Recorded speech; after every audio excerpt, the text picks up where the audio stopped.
Hey, most people that we're talking to aren't really worried about estate taxes anymore because right now the federal estate tax exemption is $13.6 million.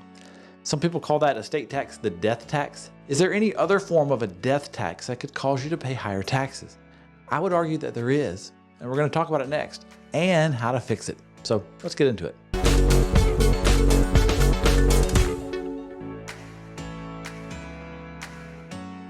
Hey, this is Mel Stubbs. I'm a financial planner with Christy Capital Management, where we come alongside federal employees and help them retire better. If you're a federal employee looking for better retirement strategies, you're in the right place. If you like what you hear and you want individualized help, go to christycapital.com and click Talk to an Advisor. So is there a death tax that can negatively affect you in retirement? I would argue that there is.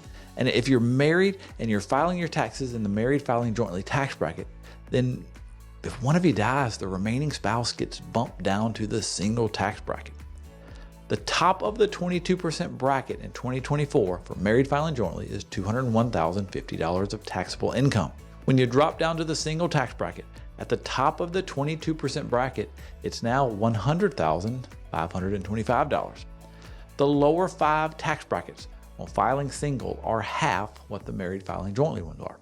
Now, the top 2 brackets are set up a little differently and they are not halved. Now, a good portion of the federal retirees that we work with, when they retire, they can experience higher taxes. And here's how it works. Let's go through a little case study. Let's say someone retires and has a $4,000 pension. They have a $2,800 a month Social Security, and their spouse is getting a $1,400 a month Social Security. Now, let's say that they take out $2,000 a month from traditional TSP as a distribution. This gives them a total monthly income of $10,200 a month. Now, on the yearly column, let's do a simple tax return. Now, to keep compliance happy, please seek out professional help with your tax return and your taxes by a professional. This is a simplified example to show the tax effects of planning. Insert whatever disclaimer that you need to hear to know that seek out some help. This is for illustrative purposes only. So if we have annual totals, there's a $48,000 pension, $33,600 Social Security for one, $16,800 Social Security for the spouse, and then $24,000 a year of a yearly distribution. Let's try to keep it simple and just subtract out the standard deduction to come up with an income of $93,200. And if you look over the married filing jointly tax brackets, that just barely squeaks into the 12% bracket. Let's say that one of the spouses dies. You can see here that there's going to be a $4,000 pension. It's now going to be $2,000 a month because of the 50% survivor benefit. The $2,800 a month larger Social Security stays in place, and the $1,400 smaller Social Security goes away. We typically estimate that a single person will spend about 80% of what the married couple spent. So instead of having a $10,200 a month income, let's drop it down to $8,160 a month. That's 80%. That will require you now to take out the remaining spouse to take out $3,360 a month from a TSP distribution.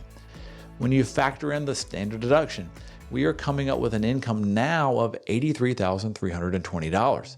And if you look at the single tax bracket, that puts you right in the middle of the 22% bracket.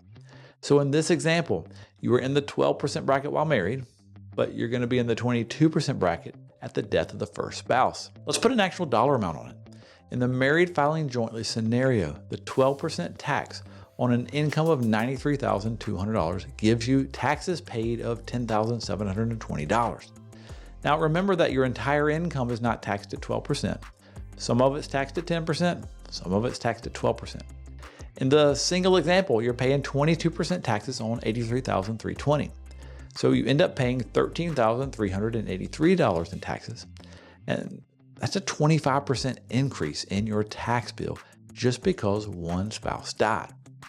Now, here's where the percentages can get confusing. Going from the 12% bracket to the 22% bracket is a 10% increase. That's true. But going from paying $10,720 in taxes to paying around $13,383 in taxes is a 25% jump. That sounds a lot worse. But let's take it a step further. By you paying an extra $2,600 a year in taxes, that means you'll have to withdraw an extra $2,600 a year in distributions to keep up with the same income that you were used to. Having to take out an additional $2,600 a year could cause you to run out of money faster. Depending on other factors, it could jeopardize your plan. So remember, why did this happen? One spouse died. Sounds like a death tax to me. Can this be avoided? Yes, it can, and let's look at the numbers. Let's say you instituted a proactive tax planning strategy where you shifted money from traditional to Roth over time. Now you're all done, and in the end, everything is Roth. That way, when you start taking out distributions, they're no longer traditional distributions, but they're Roth distributions. They would not be taxable. So with the Roth scenario, you still have $4,000 a month pension, you still have $2,800 a month Social Security, and $1,400 a month Social Security. You're still taking out $2,000 a month from your assets, but since it's Roth, it's not taxable. When you apply the standard deduction, you're coming up with a total income of $69,200, which is still in the 12% bracket. When one spouse dies and is moved to, the remaining spouse is moved to the single tax bracket, you still have a $2,000 a month pension. You still have a $2,800 a month Social Security. You're still doing the $3,360 distribution from your assets, but since it's from Roth, it's not taxable. You apply the standard deduction and your single taxable income in our scenario would be $43,000. When you look at the single tax bracket, that puts you in the 12% bracket. There would be no increase in taxes. Actually, there would be a 37% drop in the amount of taxes that you're paying. You're still living on the same standard of living, so cash flow wise, you're living on the same monthly income. The only difference is there's not a huge tax increase because of the death of a spouse. So why did this happen? Why no tax increase? Because there was proactive tax planning done. The proactive tax planning was shifting money from a taxable source, traditional TSP or traditional IRA, and it got it moved to Roth. This is something that the TSP doesn't let you do, so you can't do this type of planning inside of the TSP. If you're needing help fixing the death tax problem presented here, reach out to ChristyCapital.com. This is something that we help people with. If you have questions of where you should withdraw your money from first in retirement, check out this video right here. Different accounts are treated differently tax-wise. Where should you take your money from? Check it out. My name is Mel Stubbs. I'll see you soon.